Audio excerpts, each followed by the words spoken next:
To start my story, I'm going to take us back to my freshman year, spring of 2020. The news of the pandemic was new and daunting, and the whole world was on lockdown. On top of that, there was even more trouble in paradise, as the guy I'd liked had just friend-zoned me. I know, right? Tragic. So, in the midst of heartbreak and the unknowns of a pandemic, I looked around my room and decided it could use some sprucing up. I started with my furniture. First went my bed, which was moved from the center of my room to a corner with the help of my sister.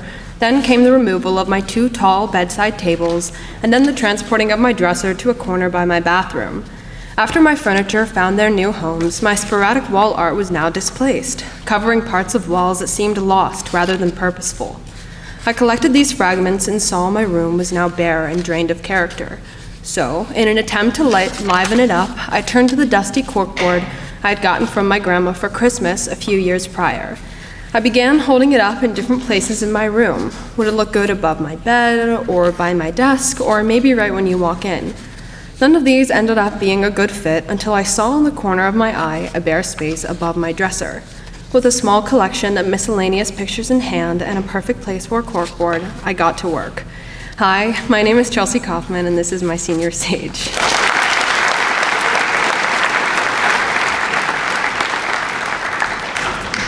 After having finally acquired a perfect setup, I turned on an upbeat playlist an older friend had sent me, locked my door, and began scouring my room for memories.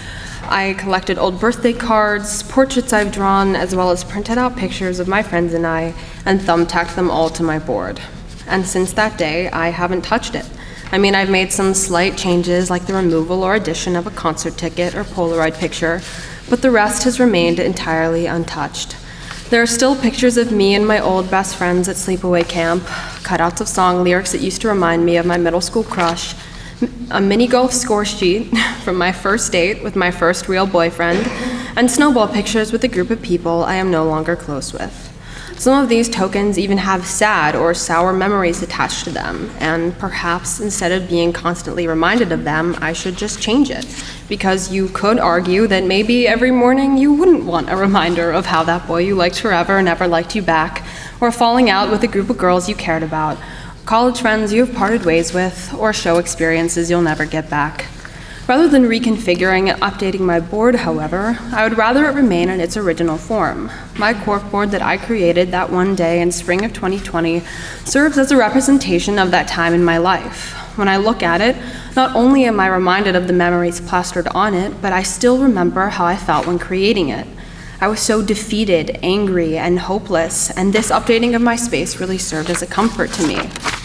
Although I had essentially lost all control over my life, at least I could choose the way my room looked. After all, I was spending the majority of my days there. So, regardless of the bad memories attached to it, both literally and figuratively, it encapsulates such a distinct time in my life that I can't bear to part with it. Looking at my board not only allows me to get a taste of that nuanced despair, but I am able to reflect on the person I was freshman year and compare her with who I am today. From constantly seeing and reflecting on the past, I have realized that life is not plainly black and white, and that just because something is no longer does not inherently mean it should be forgotten or neglected.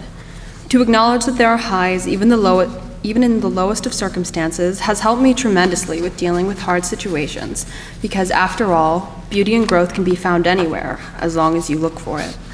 I'm not saying you have to thumbtack reminders of past experiences with bad memories to your wall like I did, but next time you are in a situation that may not be the most pleasant, you experience heartbreak for the first time, you get rejected by your crush, you don't get the part you want in a show, or don't get accepted into your dream college, remind yourself to not only embrace those feelings, but to also find the good in them. Thank you.